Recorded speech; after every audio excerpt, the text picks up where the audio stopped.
Bambang Bambang di kolam lang sanding menakitkan ku cicim den den den den bangsa maka mangat gedu mangan ayah dip dip musim lang lampuh lahoy dalim canden canden jipu pot haba pulih hawa no penulang nen baka mau minta buntu baka mau mau sampai haha sebu mau sawit ada waduh antisipasi banjir tapi nggak tahu juga barangkali udah ada berfungsi atau belum.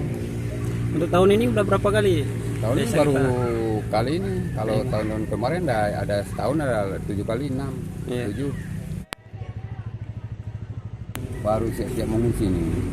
Kita lihat aja dulu kalau ada butuh bantuan kayak kita kasih tahu memastikan barangkali butuh bantuan warga kami.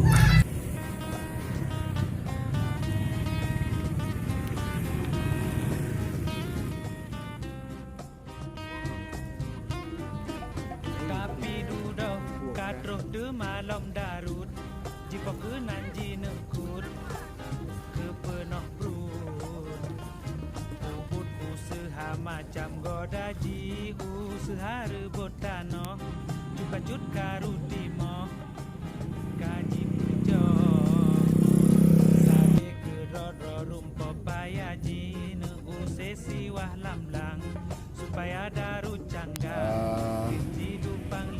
mulai tanda-tanda masuk sekitar jam 10 malam tadi. Kelihatan banjirnya jam 7 pagi lah. Bangun pagi orang udah pada masuk dalam. Lutut ini udah sepinggang nih. Udah sepinggang, kira-kira 1 meter lah. Meter. Udah sampai sekarang udah terendam. Tapi belum ada yang mengungsi. Karena kalau masih bisa lah bertahan kalau sekarang. Kalau untuk sekarang ya paling tidak kalau banjir dikirimin tim SAR tuh itu aja ya mengungsi untuk mengungsi ini untuk sekarang ketinggian ini udah pada hujan nih. Ini kayaknya mau naik lagi nih. Ini sekitar 1 sepinggang lah 1 meter lah kurang lebih. Nama lengkap apa sih? Mas Hasan Basri, Biji Kampung Tupu Barat.